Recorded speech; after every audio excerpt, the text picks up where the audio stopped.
here is just one other knife. This one doesn't go off the heat treat. You know, I have, you know, there's these little tiny flaws. Basically just on the bevel work where I put a Sharpie marker to kind of note where I need to clean up. I think there's one more marker right there.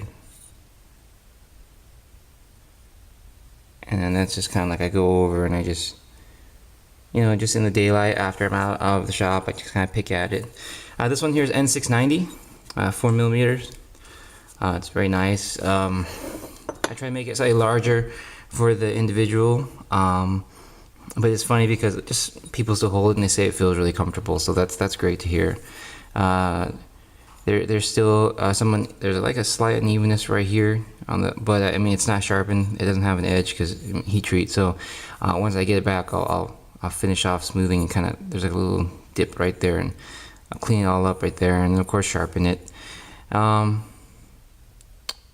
think that's mostly on this one. That's it. There's not. I think I went over most of the other areas if there's any flaws.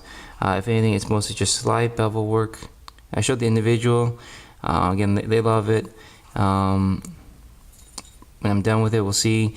Same thing again. The N690. You know, it's like a softer steel, just like the 3V. Like pre-heat treat. You know, it's great. You know, my drill press is not very precise. It really isn't. Grizzly drill presses, I don't really recommend.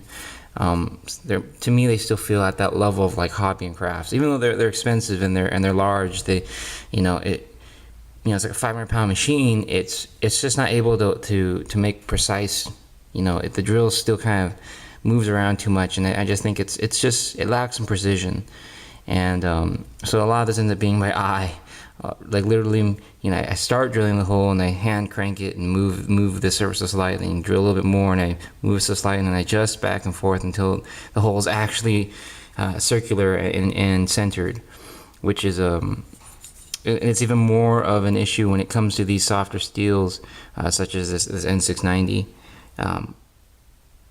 But you know, working with N690, I mean, there's also the pros. You know, like though the holes may be a nightmare and I may want to limit how much complexity I put in terms of that area, then drilling this part, you know, is a breeze compared to like the titanium.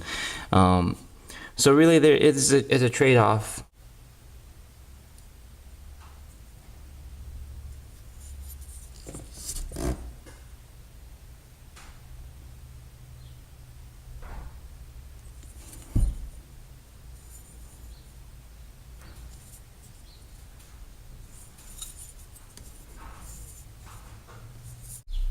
You can see it kind of slopes down towards the middle here.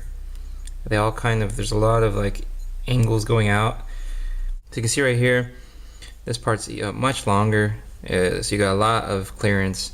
The actual cutting edge, you know, obviously the bevel won't even come to about right here anyway. So it's like it's very comfortable and safe to hold it this way and use it this way. And but then you can see the general profile of it.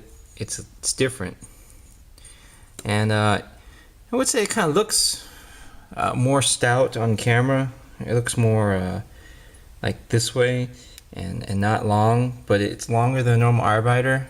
I don't know if you can. It's kind of like in person and in camera. The main thing is just because this is doesn't have any of the bevels, so it's just flat. So we're looking at, like, I guess literally an outline. Once I add all the bevels, you know, it'll basically make this entire silhouette smaller looking, like more lean. But like I said, I don't want to take away from here, because that would, you know, obviously kind of reduce cutting edge anyway, and that's not really how the original one looked. I could take some back here, but this is kind of also a functional area where you hold. And I don't know if that would really change much. It would kind of give it more of this profile, kind of like that. But I purposely wanted this area to be bigger because that is an important area, and like on my personal arbiter, this part's a little lean, so it doesn't really fill out the hand. I think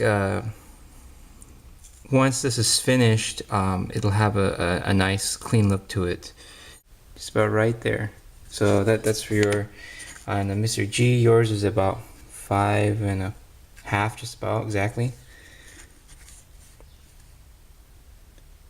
You can see like just how awesome that is. Like right there, that down here. I mean, what fits in your hand. I mean, that's good. It really secures. You know, then these go into your palm. I mean, it's really good. I put extra room in case you have like you know, some individuals have very long fingers, and there. I mean, even if it's on that part of your palm, your thumb, it's good. Overall, the ergo this is really great.